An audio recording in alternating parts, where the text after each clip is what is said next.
Vídeos divulgados hoje mostram o ministro do STF, Alexandre de Moraes, avisando que aquela era a última chance do tenente-coronel Mauro Cid falar a verdade. Ex-presidente Jair Bolsonaro aparece depois de ser denunciado e diz que não está preocupado com eventual pedido de prisão. Presidente Lula sobe o tom e avisa que se acusados de tentativa de golpe forem condenados, a única saída será a prisão. Piloto obrigado a fazer pouso de emergência no Piauí avisou que estava quase sem combustível. Um dia depois do presidente dos Estados Unidos, Donald Trump, chamar Volodymyr Zelensky de ditador, Rússia ataca a Ucrânia. Tristeza em Israel no dia em que guerrilheiros do Hamas entregam os corpos de uma família tomada refém, incluindo 2 crianças. Depois de mais de um século, arqueólogos anunciam a descoberta de uma tumba de um faraó do Egito. Alfredo, um cão do Mato Grosso do Sul, da raça Golden, recebeu o maior prêmio da internet brasileira ao ser eleito o Pet do Ano. É agora no Jornal das 22.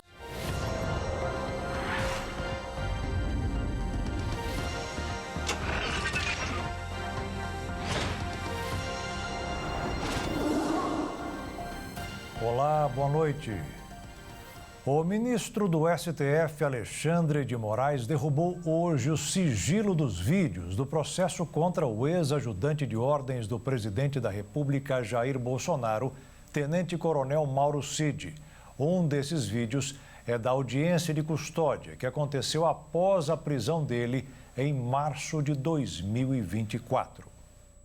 Em um dos vídeos da delação premiada do tenente-coronel Mauro Cid, ele explica diretamente ao ministro do STF, Supremo Tribunal Federal, Alexandre de Moraes, como um grupo de militares golpistas atuou para monitorar os passos do ministro no fim de 2022, após a derrota de Jair Bolsonaro nas eleições. Curado por 2 coronéis que diziam que era necessário fazer uma operação, gerar caos, para que houvesse uma medida excepcional e não que o presidente eleito não tomasse posse. Sim. Aí o senhor participa da reunião com eles e o general Braga Neto. O senhor é procurado de novo para arrumar dinheiro. Sim, senhor. Aí o senhor fala com o general Braga Neto. O senhor vai até o PL, aqui não pode, não dá. Depois o senhor vê que o general Braga Neto arrumou o dinheiro. Obviamente, é que o senhor sabe que alguma coisa está em curso. Aí pedem a minha localização. O senhor não fez uma ligação em relação a isso? Ministro, digamos que eu estava ajudando, mas sem... Até porque eu senti que eles não queriam que eu me envolvesse. Porque quanto mais gente sabe de alguma coisa, é pior. Quanto mais informação você passa e pergunta, é pior, ainda mais pelo WhatsApp. Então, o que você vai fazer? O que vocês estão fazendo? Eu não sabia. O dia do reconhecimento que eles vieram, eu não sabia. Eu não sabia que eles estavam aqui. Então, o que foi acontecendo, eu não sabia. Durante a delação premiada do tenente-coronel Mauro Cid, o ministro Alexandre de Moraes dá uma bronca no investigado e diz que essa era a última chance de dizer a verdade. Aqui, o colaborador, ele dá os fatos. Quem analisa quem será processado ou não é o Ministério Público, é o Procurador-Geral da República. E quem analisa após a denúncia, eventual denúncia da Procuradoria-Geral da República, se haverá culpabilidade ou não, é o Supremo Tribunal Federal. Não é o colaborador que desde o início analisa, esse não fez nada, não. Eu quero fatos, por isso que eu marquei essa audiência, eu diria que é a última chance do colaborador dizer a verdade sobre tudo. Eu vou passar a palavra a ele, só que porque depois, e quero aqui, para não dizer que eu não avisei. Em março de 2024, o ex-ajudante de ordens do então presidente Jair Bolsonaro Mauro Cid participou de uma audiência de custódia. O tenente-coronel Mauro Cid foi preso na época após descumprir medidas cautelares e por obstrução de justiça. Ele já havia sido preso em maio de 2023 e solto em setembro do mesmo ano, naquele mês, que vazaram áudios em que o militar criticava a condução da investigação e dizia ter sido pressionado pela Polícia Federal. O advogado Celso Vilardi é um novo integrante da equipe de defesa de Jair Bolsonaro. Entre seus clientes está o ex-tesoureiro do PT, Delúbio Soares, uma das figuras centrais do escândalo do Mensalão. O advogado esteve no comando da defesa da empreiteira Camargo Correia, que conseguiu anular o inquérito da Operação Castelo Areia, cujas descobertas foram revisitadas pela Lava Jato. O advogado Celso Vilardi vai solicitar ao Supremo Tribunal Federal a anulação da delação premiada do tenente-coronel Mauro Cid. A defesa de Bolsonaro critica a condução do ministro Alexandre de Moraes, relator do caso. O advogado alegou que o magistrado interferiu indevidamente na colaboração de Cid, o que, segundo ele, comprometeria a validade do acordo. Celso Vilardi vai pedir também ao Supremo Tribunal Federal que o julgamento do ex-presidente aconteça no plenário da Corte. Após o ex-presidente Jair Bolsonaro ser denunciado pela Procuradoria-Geral da República por tentativa de golpe de Estado, o ex-presidente fez a sua primeira aparição pública. Bolsonaro disse estar com a consciência tranquila. A Procuradoria-Geral da República apresentou um documento com 272 páginas, onde acusa de liderar um golpe de Estado em 2022. O ex-presidente Jair Bolsonaro, que se for condenado, pode chegar a 50 anos de prisão. Bolsonaro disse que os documentos apresentados pela Procuradoria-Geral da República seria mera narrativa contra a extrema-direita. A declaração aconteceu durante sua participação no primeiro seminário de comunicação do Partido Liberal, realizado em Brasília. Bolsonaro negou ter participado de qualquer golpe e se referiu aos eventos de 8 de janeiro de 2023 como um golpe da Disney, justificando que estava em Orlando na data. Ele aproveitou a oportunidade para criticar a situação atual do Brasil, questionando a lógica de manter condenados em liberdade enquanto outros permanecem em silêncio diante de injustiças. O ex-presidente Jair Bolsonaro debochou da acusação da Procuradoria-Geral da República, falando para uma plateia amistosa durante um evento. A PGR denunciou 34 pessoas, entre elas o ex-presidente. O tempo todo, vamos prender o Bolsonaro na prisão.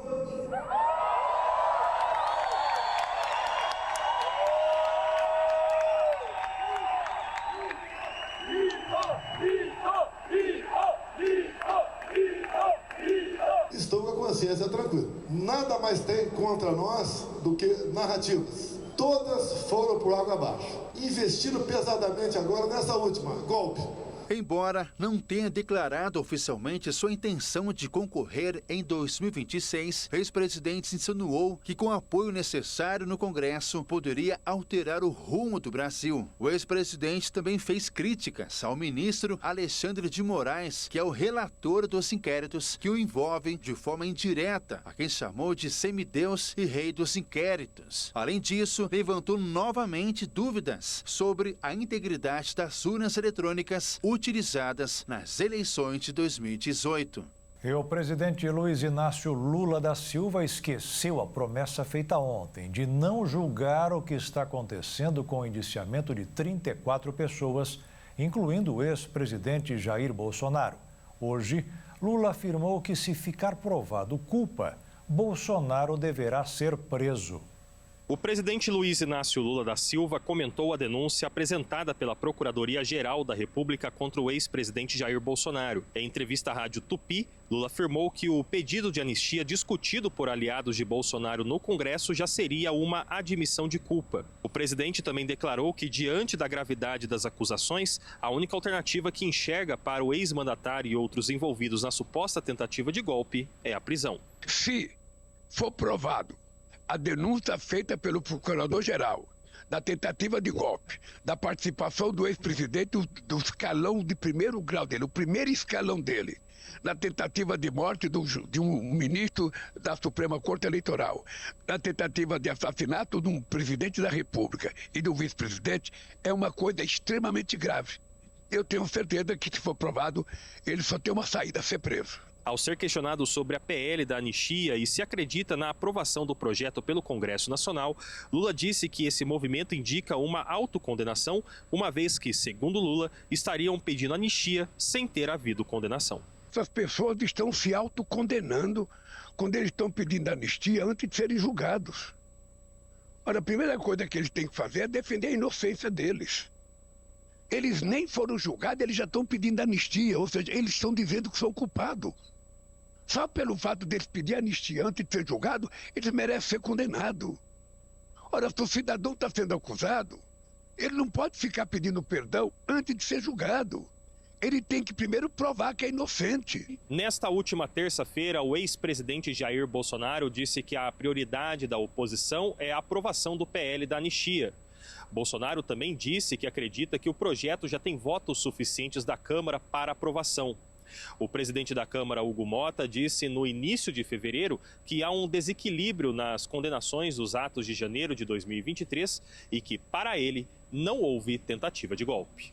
Durante a conversa, o presidente anunciou que o governo pretende lançar 3 novas políticas de crédito voltadas para pequenos e médios empreendedores. Lula não antecipou detalhes sobre as propostas, mas reforçou que o objetivo é estimular o desenvolvimento econômico e a geração de empregos. O presidente destacou que, embora o Brasil continue exportando produtos agrícolas, os preços dos alimentos no mercado interno não podem seguir a mesma lógica das exportações, principalmente diante da valorização do dólar. Quanto ao preço dos alimentos, Lula disse ter se surpreendido ao saber que uma caixa com 30 ovos estava sendo vendida por R$40 e disse que a estabilização dos preços não acontece de imediato. E nós queremos baixar todo o alimento, porque para nós, na reforma tributária, a cesta básica é totalmente isenta de qualquer imposto, inclusive a carne.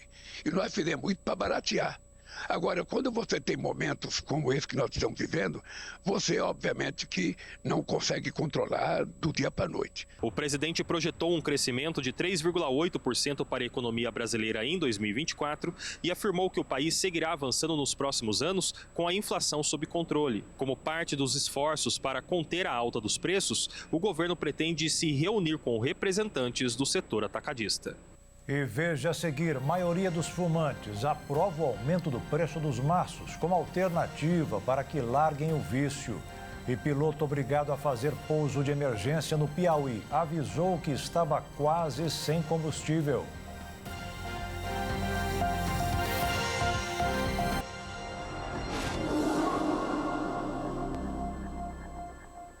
Está surgindo mais um problema para as contas do governo. É dinheiro gerado pela queda de braço entre o Poder Legislativo e o Judiciário, no caso das emendas parlamentares.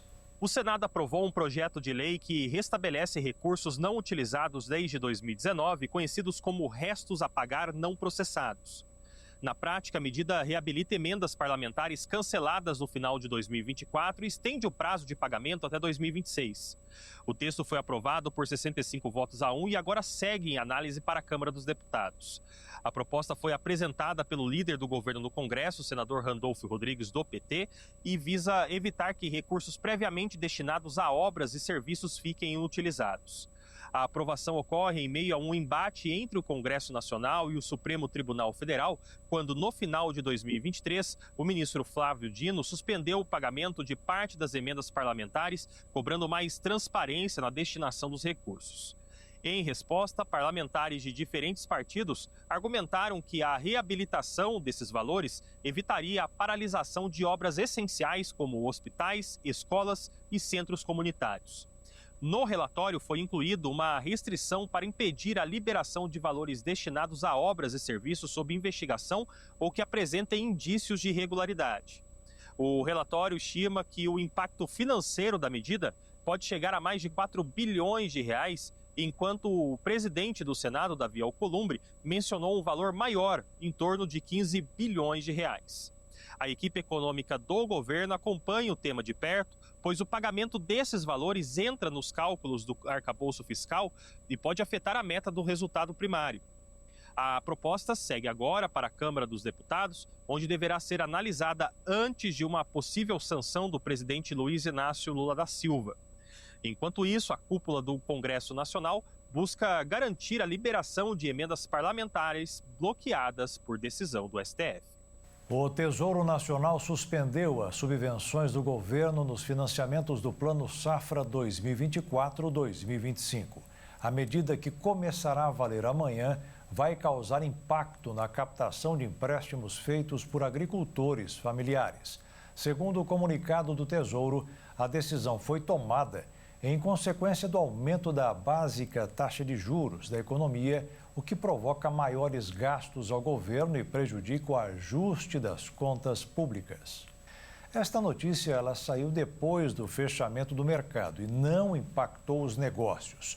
Os operadores passaram o dia à espera de notícias sobre as tarifas do governo dos Estados Unidos. Como continua tudo em expectativa, o dólar caiu 0,38% no Brasil, sendo cotado em R$ 5,70. E a Bolsa de Valores, em ritmo de gerar lucros, subiu 0,23% aos 127.601 pontos. O Ministério da Agricultura adiou a medida que vai obrigar que os ovos sejam carimbados com a data de validade. O que deveria passar a valer no próximo dia 3 de março ficou para setembro.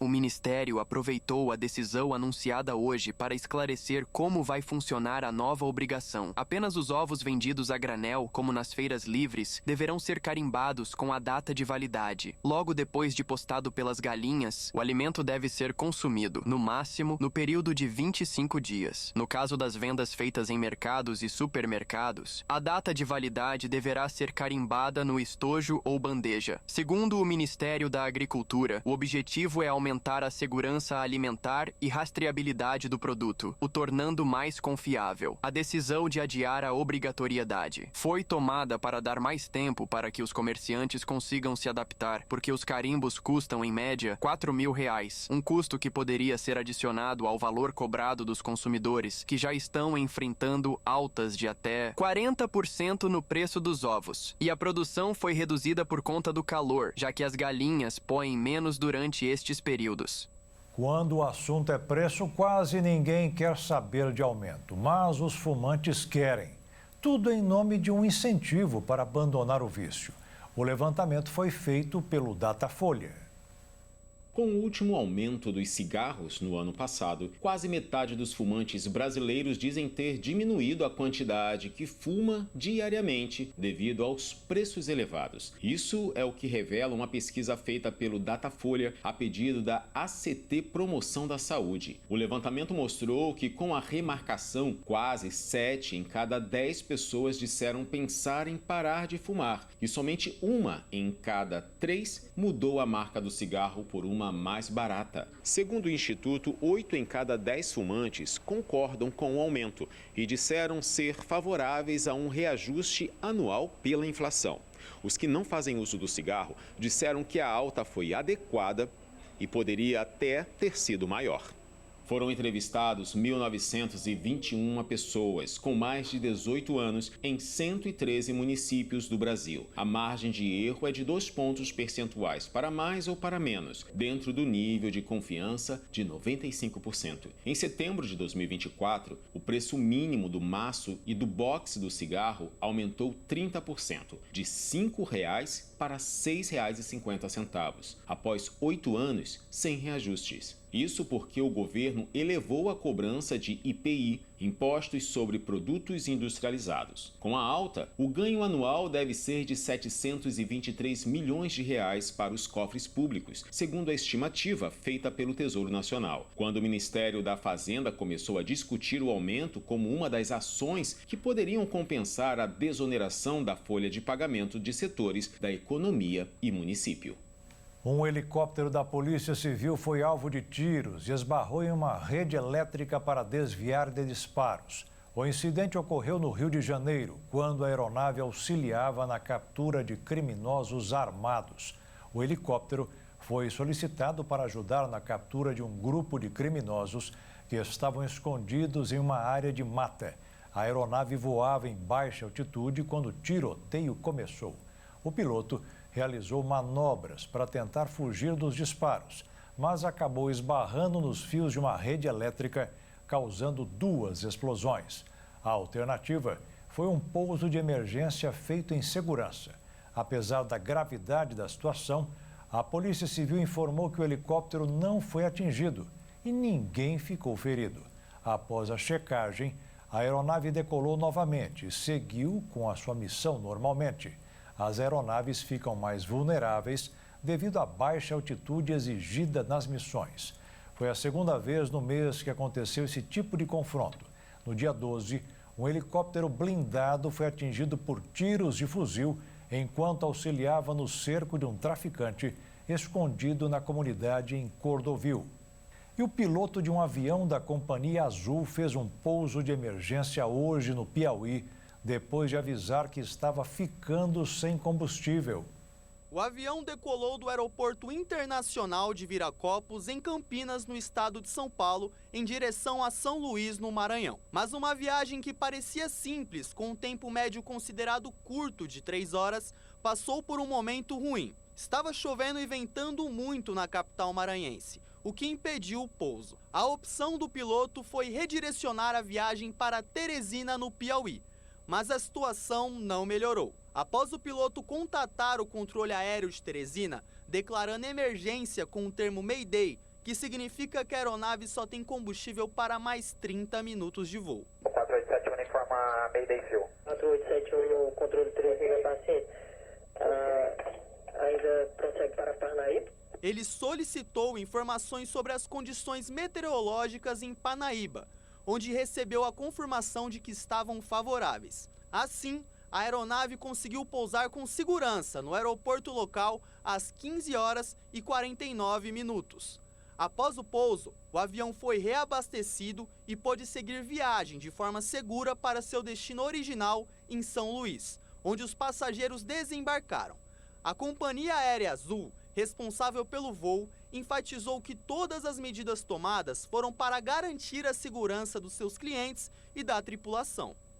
A cada hora, 4 motos são roubadas ou furtadas no estado de São Paulo. É o que diz um levantamento feito pela Fundação Escola de Comércio Álvares Penteado, a partir de boletins de ocorrências registrados pela Polícia Civil. O Brasil tem 27 milhões de motos em circulação, uma média de uma moto a cada 8 habitantes. E o estado de São Paulo lidera o ranking como o estado com maior número. Seja para fugir do trânsito intenso da capital paulista ou pelo baixo preço quando comparado com os carros, existem cada vez mais motocicletas no estado, o que também justifica o aumento dos roubos. De acordo com o núcleo da Fundação Escola de Comércio Álvares Penteado, a cada 4 horas uma moto é roubada no estado de São Paulo. Os veículos de 2 rodas são os favoritos entre os assaltantes no estado. Segundo o pesquisador responsável, Erivaldo Vieira, esse dado evidencia a necessidade de ações de segurança pública direcionadas e estratégias específicas para combater o crime. A Secretaria de Segurança Pública não questionou os dados, mas afirmou ter intensificado ações de combate a roubos e furtos de motocicletas, com foco nas investigações em lojas de peças automotivas e desmanches clandestinos. Informou que conta com uma divisão de investigações sobre furtos, roubos e receptações de veículos e cargas, que realiza operações e investigações para deter infratores e apreender peças de veículos, incluindo motocicletas. No início de janeiro, por exemplo, a Polícia Militar realizou uma operação que resultou na descoberta e apreensão de um desmanche clandestino na zona sul de São Paulo. 7 pessoas foram presas. E veja a seguir: tristeza em Israel no dia em que guerrilheiros do Hamas entregam os corpos de uma família tomada refém, incluindo 2 crianças. E um dia depois do presidente dos Estados Unidos, Donald Trump, chamar Volodymyr Zelensky de ditador, Rússia ataca a Ucrânia.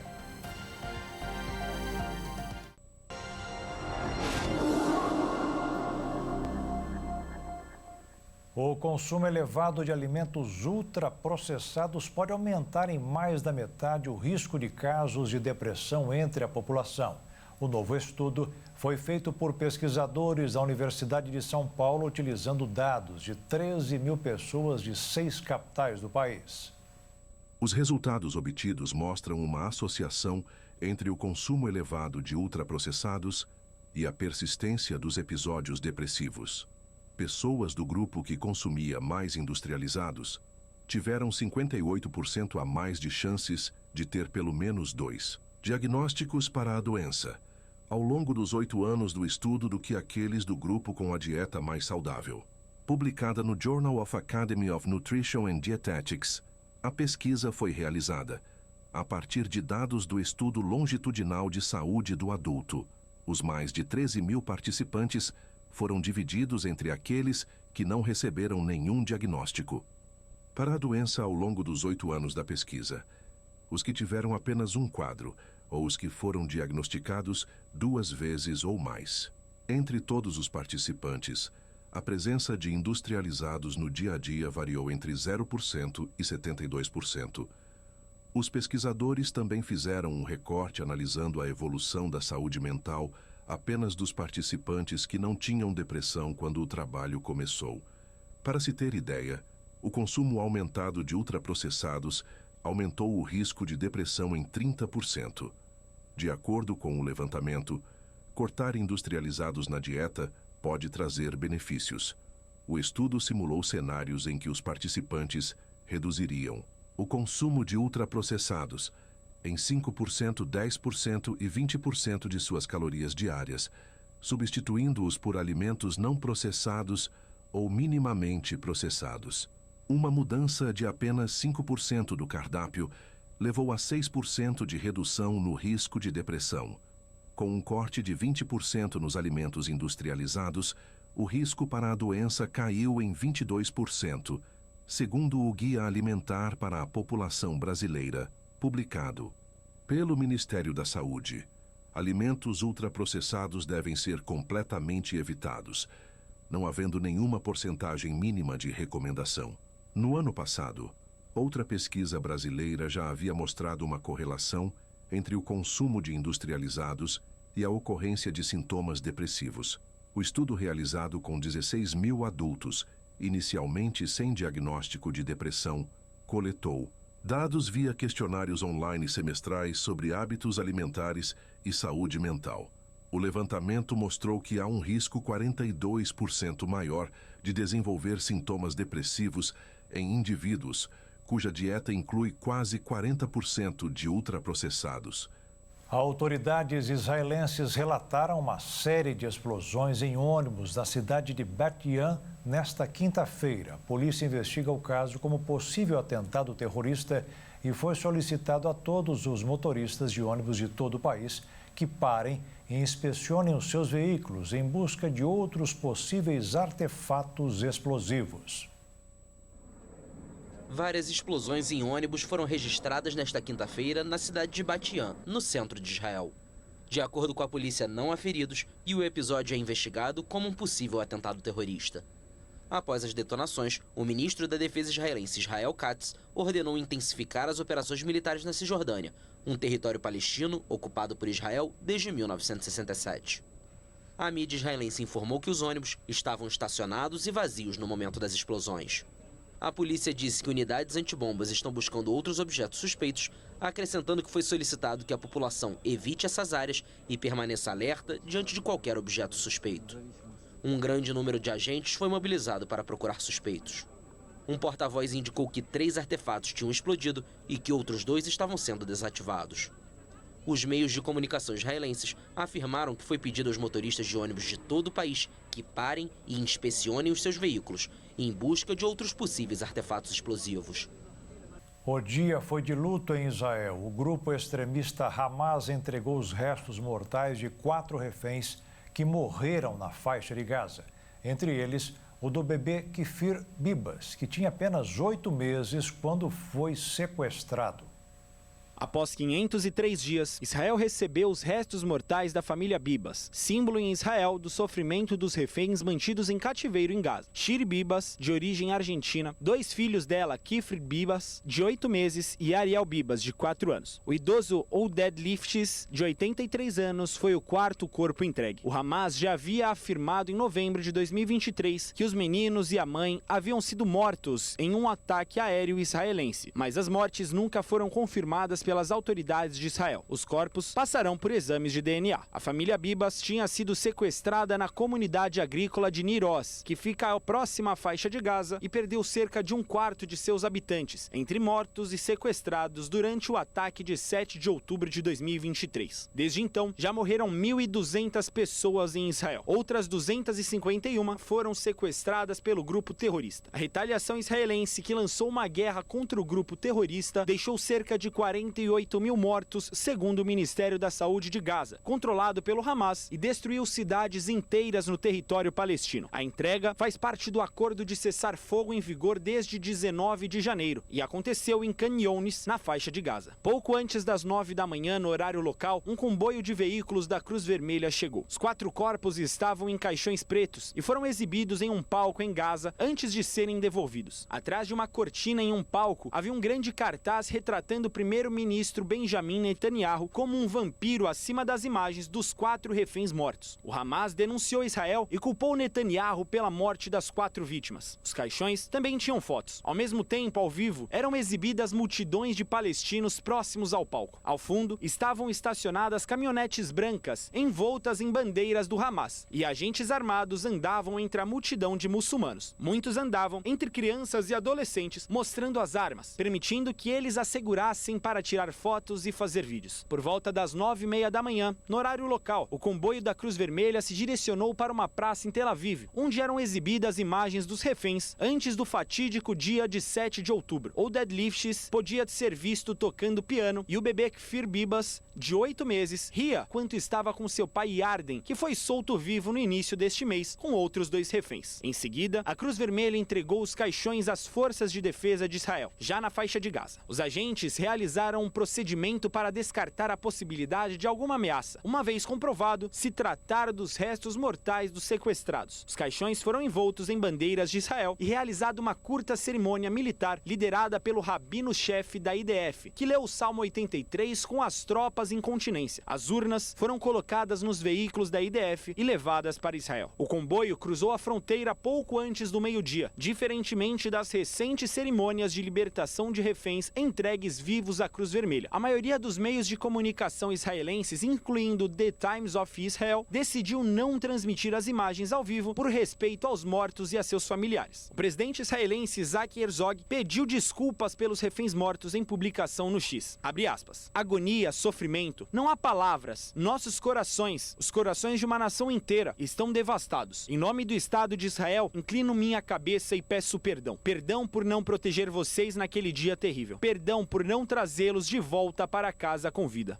Uma multidão de israelenses aguardaram debaixo de chuva para prestar homenagem aos reféns mortos. O chefe de direitos humanos da ONU condenou a forma como o Hamas fez a devolução dos 4 corpos. Em um comunicado à imprensa, Volker Turk disse que o desfile de corpos em Gaza foi abominável e vai contra o direito internacional. Netanyahu foi alvo de protestos de familiares de reféns que ainda estão em poder do Hamas na segunda-feira, quando foram completados 500 dias de cativeiro. Com fotos dos reféns, dezenas de pessoas marcharam até a casa do premier, entoando palavras de ordem. Até esta quinta, 19 reféns israelenses foram libertados pelo grupo terrorista como parte da primeira fase do acordo de cessar-fogo, além de 5 tailandeses. Em troca, mais de 1.100 palestinos que estavam presos em cadeias israelenses foram soltos.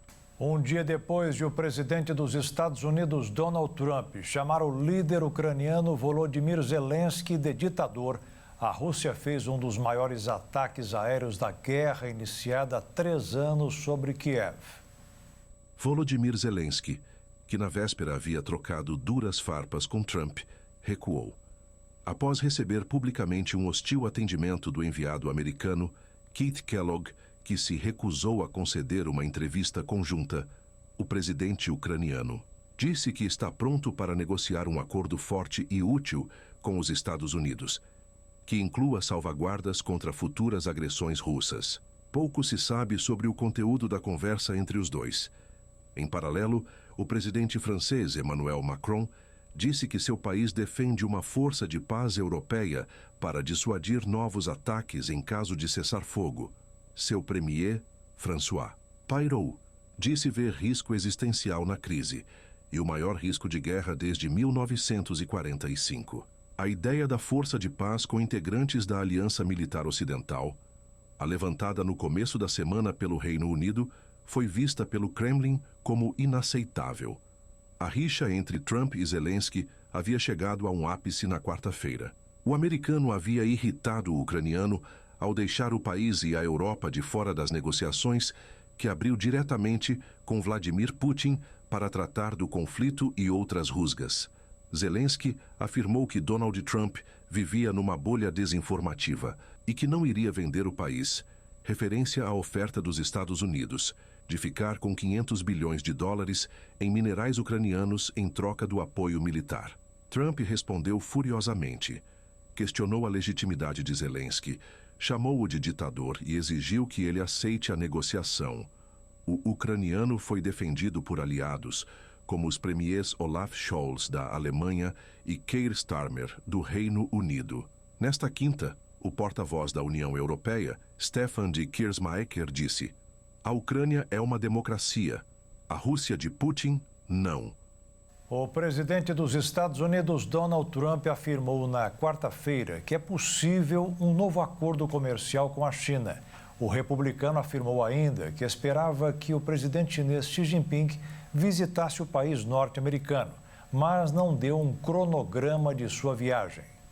Trump comentou a repórteres no Air Force One e disse que é possível que Estados Unidos e China tenham um novo acordo comercial. It's possible. Well, we did a great trade deal with China. We did it great for the farmers, great for manufacturers. They had to buy $50 billion worth of our product, and we were making them buy it. The problem is that Biden didn't push them to adhere to it. Uma conversa ou interação entre Xi Jinping e Trump é vista como crucial para um possível alívio ou atraso das tarifas comerciais. Trump e Xi conversaram um pouco antes do republicano assumir o cargo em 20 de janeiro e discutiram questões como TikTok, comércio e Taiwan. O republicano relatou a repórteres na quarta-feira que estava falando com a China sobre o TikTok, enquanto os Estados Unidos buscam intermediar a venda do aplicativo de propriedade da empresa chinesa ByteDance. O presidente americano afirmou na semana passada que também havia falado com Xi desde que assumiu o cargo, mas não ofereceu detalhes sobre os tópicos dessa conversa. O Ministério das Relações Exteriores da China não comentou diretamente sobre as falas de Trump naquele dia e, em vez disso, encaminhou os repórteres para uma ligação agendada entre os líderes antes do republicano assumir o cargo. Washington e Pequim têm relações tensas há anos por diferenças que vão desde tarifas comerciais e segurança cibernética até TikTok, Taiwan, Hong Kong, direitos humanos e as origens da Covid-19. E veja a seguir, depois de mais de um século, arqueólogos anunciam a descoberta de uma tumba de um faraó do Egito. E Alfredo, um cão do Mato Grosso do Sul da raça Golden, recebeu o maior prêmio da internet brasileira, ao ser eleito o Pet do Ano.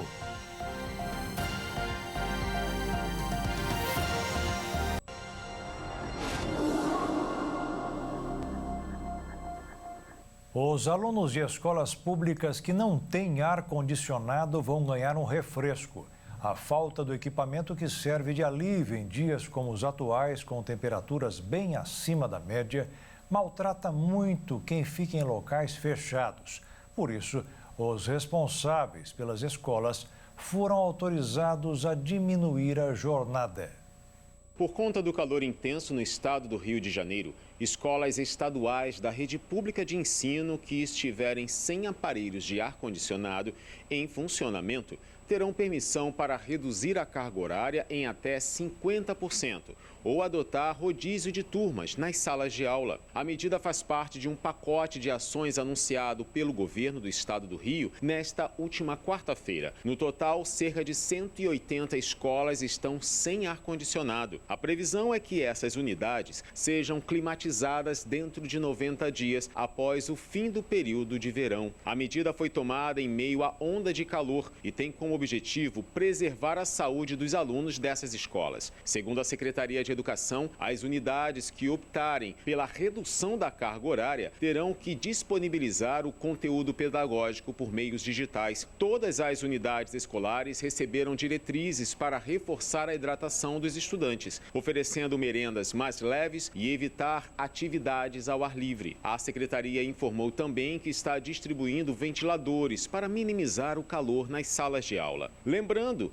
que, recentemente, a cidade atingiu pela primeira vez o nível 4 do protocolo de calor, atingindo altas temperaturas ao longo da semana. Um trem do ramal Guapimirim descarrilou na tarde desta quinta-feira no bairro de Parque Estrela, em Magé, na Baixada Fluminense, no Rio de Janeiro. A boa notícia é que não houve feridos. Segundo a Supervia, o incidente foi causado pela alta temperatura registrada na via férrea, que chegou a 71 graus, dilatando os trilhos. A concessionária informou que equipes estão no local para realizar os reparos necessários e normalizar a circulação, que foi suspensa por volta das 15 horas. Em nota, a concessionária também destacou que as equipes atuam para restabelecer a operação o mais breve possível. O Ministério das Antiguidades do Egito anunciou hoje a descoberta da tumba de Tutmés II, o primeiro túmulo real antigo encontrado desde o de Tutancâmon, em 1922. Uma equipe britânico-egípcia localizou a tumba nos vales a oeste da necrópole de Tebas, perto da cidade de Luxor, no Egito. Os pesquisadores achavam que as câmaras funerárias dos faraós da 18ª dinastia estavam a mais de 2 quilômetros de distância, mais perto do Vale dos Reis. A equipe a encontrou em uma área associada aos túmulos das mulheres da realeza, mas quando entraram na câmara funerária, ela estava decorada, sinal de que se tratava de um faraó. O rei foi um antepassado de Tutancâmon, cujo reinado acredita-se ter sido de aproximadamente 1479 a 1493 anos antes de Cristo. A tumba de Tutancâmon foi encontrada por arqueólogos britânicos em 1922. Tutmés II é mais conhecido por ter sido marido da rainha Hatshepsut, considerada uma das maiores faraós do Egito e uma das poucas faraós mulheres que governaram por direito próprio. A descoberta da tumba do faraó culmina mais de 12 anos de trabalho da equipe conjunta da instituição britânica New Kingdom Research Foundation, de Litterland e do Ministério do Turismo e Antiguidades do Egito. A equipe já havia escavado 50 e 4 tumbas na parte ocidental da montanha de Tebas, em Luxor, e também havia estabelecido as identidades de mais de 30 esposas reais e mulheres da corte. O Tribunal Superior da Espanha condenou o ex-presidente da Federação Espanhola de Futebol, Luís Rubiales, por beijar sem consentimento a jogadora Jenny Hermoso após a conquista da Copa do Mundo de 2023. Ele foi acusado de agressão sexual, mas evitou a prisão. Rubiales foi condenado a pagar uma multa à jogadora de 10.800 euros, o equivalente a pouco mais de 64 mil reais. O juiz também proibiu Rubiales a se aproximar de Hermoso em um raio de 200 metros e de se comunicar com ela por um ano.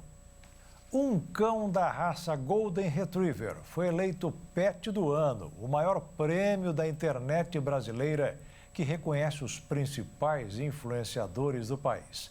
O nome do campeão é Alfredo. Uma verdadeira febre nas redes sociais. Com seu carisma e energia, Alfredo, um cão de 4 anos da raça Golden Retriever, conquistou a internet e muitos fãs com os vídeos sobre sua rotina, viagens, aventuras e principalmente o seu amor pela piscina. É exatamente isso, a piscina, onde se diverte por muito tempo.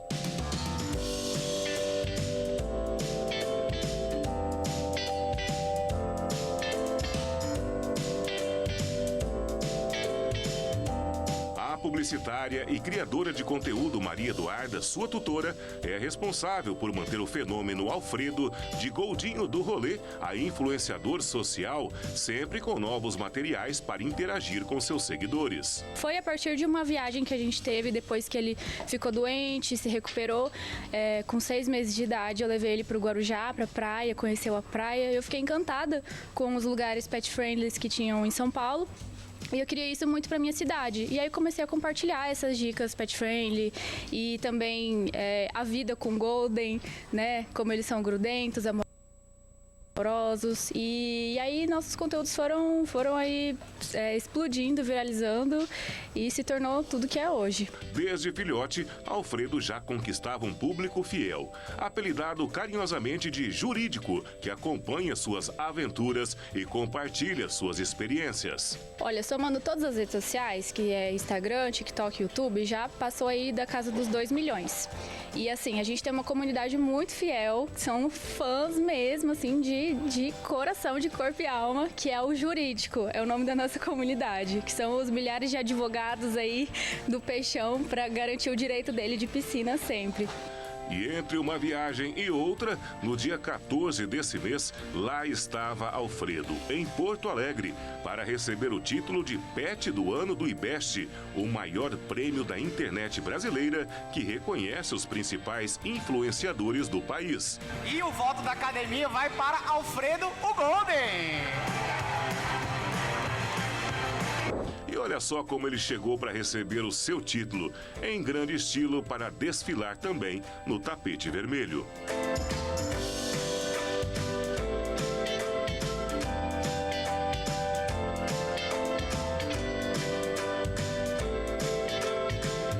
Recebeu o prêmio de melhor do Brasil na categoria Pets no IBEST, que é como se fosse o Oscar da internet, a maior premiação aí que reuniu diversos influenciadores do Brasil em Porto Alegre. E, nossa, até agora a gente está sem acreditar, foi maravilhoso. A gente foi indicado 2 vezes, né? A gente chegou no top 3 por voto popular, então o pessoal, nossos fãs, nosso jurídico votou muito até chegar lá. E a gente também recebeu o prêmio do voto da academia, que a gente foi indicado pela academia também. Eu acho que é uma mistura do nosso conteúdo mesmo, que é um conteúdo mais humor, divertido, leve, é meio que um conteúdo family friendly, né? E também um pouco da raça, né? Que a raça ela se popularizou muito e ele é um cachorro muito tranquilo, gosta muito de piscina, então é ali um pouco dos 2 mundos, é um pouco do nosso conteúdo, mas também um pouco da raça que é muito amada assim pelo Brasil. Além do entretenimento, Alfredo também tem uma forte atuação social.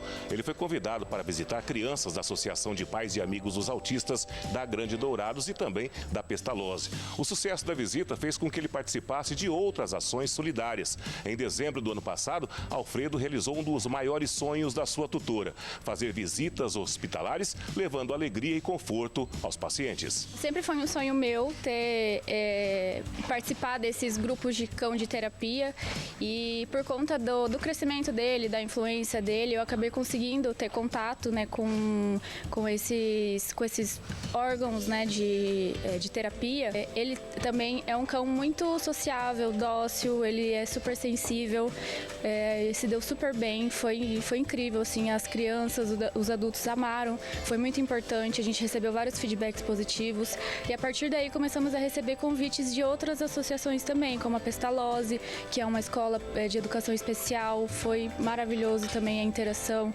inclusive as crianças até hoje pedem pra gente voltar. Os pacientes, né, estão ali passando por um momento muitas vezes delicado, difícil, tá há muito tempo ali naquela maca, naquele quarto, sem ter muito contato lá fora, então os cães eles acabam trazendo ali um conforto ali, né, uma alegria, trazer um pouco de alegria ali para aquele momento mais difícil. Que a pessoa às vezes tem um cãozinho em casa e tá morrendo de saudade ali do seu cachorrinho e quando vê outro ali fazendo gracinha, fazendo carinho, igual ele faz, é muito gratificante ver isso também, proporcionar isso para eles também.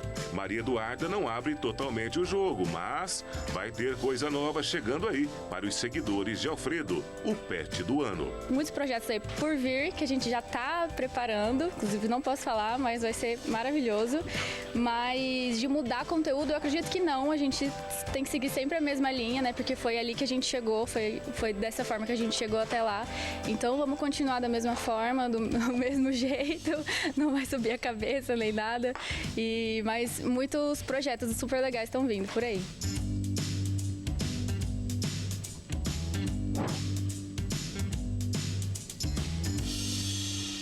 E o Jornal das 22 termina aqui. Uma boa noite para você e fique na paz. Tchau.